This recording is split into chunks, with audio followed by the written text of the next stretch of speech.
सहाबी थे हज़रत आसिम बिन साबित रज़ी अल्लाह ताला अन्हु। जंगे उहद में ना हुजूर के हाथ पे मौत की बैत की। जंगे उहद में बैत की, सोनिया तेरे नाम पे मरना, डट के लड़े। सलाफा बिन साद के 2 बेटे बदर में कत्ल किए इन्होंने। एक कबीला गजील था, उन्होंने उहद के बाद हुजूर से कहा कुछ कारी हमें दे दें, हमने कुरान सीखना है। तो नबी पाक ने कुछ बंदे भेजे, तो आसिम बिन साबित को भी भेजा, लेकिन उन्होंने धोखा किया। वहाँ जाके इनको गिरफ्तार कर लिया। जब गिरफ्तार करके मक्के वालों के हाथ बेचने लगे तो हज़रत आसिम बिन साबित ने तलवार निकाल ली। फरमाने लगे मैं काफिर का कैदी होके जीने से बेहतर है शहादत की मौत मर जाऊं। काफिरों का कैदी लड़े और फरमाने लगे मेरे कमान में तीर बाकी है, मैं लड़ूंगा और इतना लड़ूंगा कि तुम्हें पता चलेगा मुझे लड़ना आता है। और फरमाया मैं सब्र करूंगा और सब्र करके दिखाऊंगा, मैं डटूंगा और तुम्हें डट के। अकेला बंदा मैदान में डट गया, अकेला। जब तीर खत्म हो गए तो फिर नेजा निकाल दिया।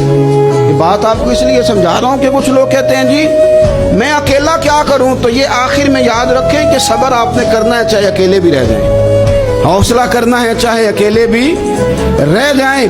अकेले लड़े, तीर खत्म हो गए तो नेजा निकाल लिया, खूब लड़े।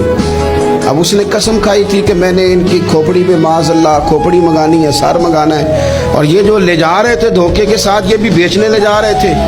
तो जब थक गए ना और चारों जानिब से जिस्म में तीर पे वस्त हो गए तो दुआ मांगी। अकेला बंदा और सब्र का मकाम, दुआ मांगी, कहा अल्लाह मैंने आखिरी दम तक तेरे दीन की हिफाजत की है, अब तू मेरे जिस्म की हिफाजत करना। इनके हथे ना चढ़ गया मेरा जिस्म। हज़रत आसिम बिन साबित रज़ी अल्लाह ताला अन्हु शहीद हो गए। काफिर करीब गए जिस्म पकड़ने के लिए, गिरफ्तार करने के लिए, सर काटने के लिए, तो शहद की मक्खियां आ गई, पूरे जिस्म पे कब्जा कर लिया। करीब जाते तो मक्खियां लड़ती, कहने लगे पीछे हट जाओ, शाम होगी ना तोड़ जाएंगी, फिर हम सर काट लेंगे। शाम तक चारों जाने बैठे रहे, ना कोई हवा आई, ना कोई बादल बरसा, ना कोई तूफान आया। शाम को इन्होंने उठाना था, एक रेला आया पानी का और जनाब आसिम बिन साबित की लाश मुबारक को बहा के ले गया। मेरे रब ने उस मैदान में भी ये बतलाया कि जो सब्र करे ना, रब उसके जिस्म की भी हिफाजत फरमाया करता, कि जिस्मों तक की आखिरी दम तक अल्लाह की मदद उनके सामने हाल है।